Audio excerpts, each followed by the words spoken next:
Some inherit fortunes of gold or land. I inherited a secret, a locked, leather-bound journal passed down through generations from an ancestor my family spoke of only in whispers, a disgraced 16th century alchemist and cartographer.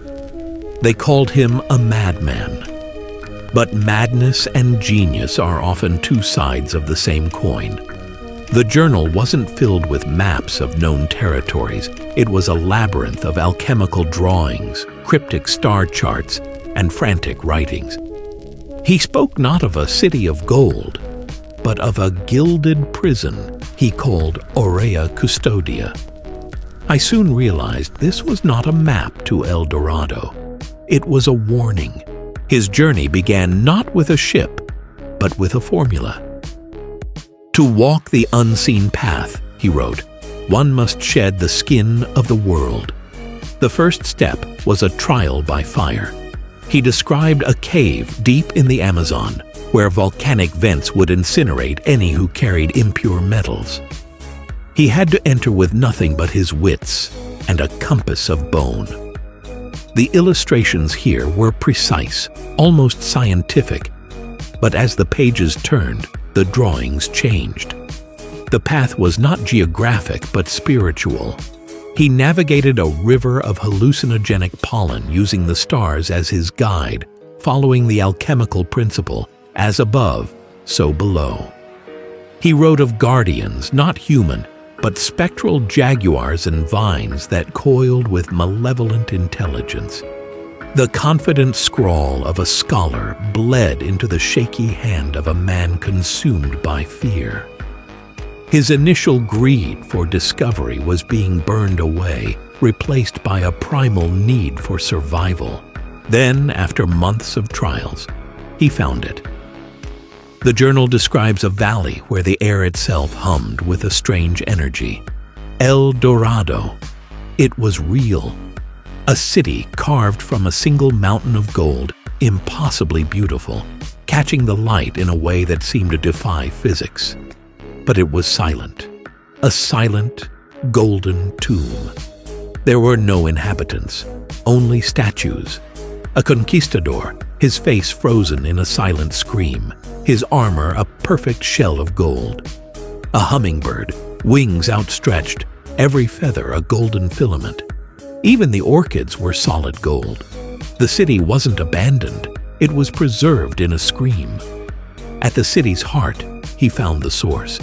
It was not a throne or a temple, but a colossal, pulsating heart of raw, liquid gold. The journal calls it the core anima, the soul core. It wasn't a treasure, it was a containment cell, and from it a voice slithered into his mind, a formless entity of pure, condensed greed. It promised him knowledge, power, the love of kings, the secrets of the universe. Everything his heart desired. He finally understood. The curse of El Dorado was a defense mechanism.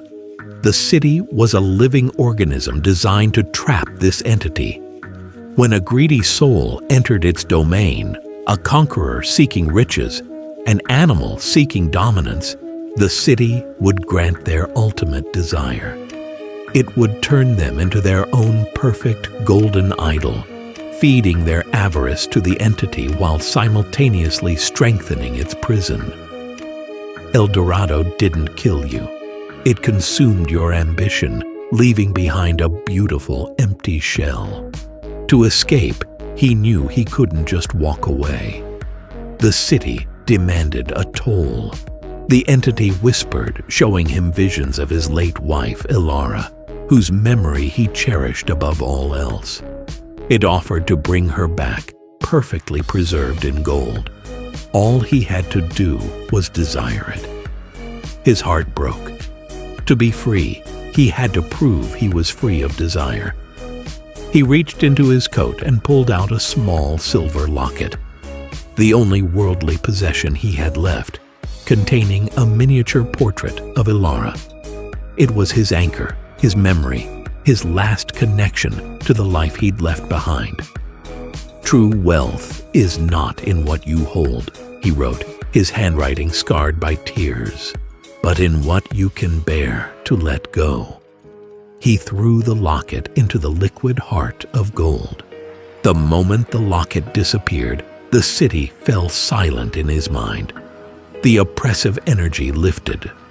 The path out of the valley was clear, as if the jungle itself had parted to let him pass.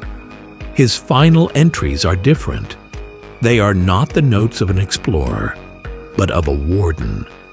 He spent the rest of his life transforming his journal from a record of his journey into a series of alchemical locks and magical wards.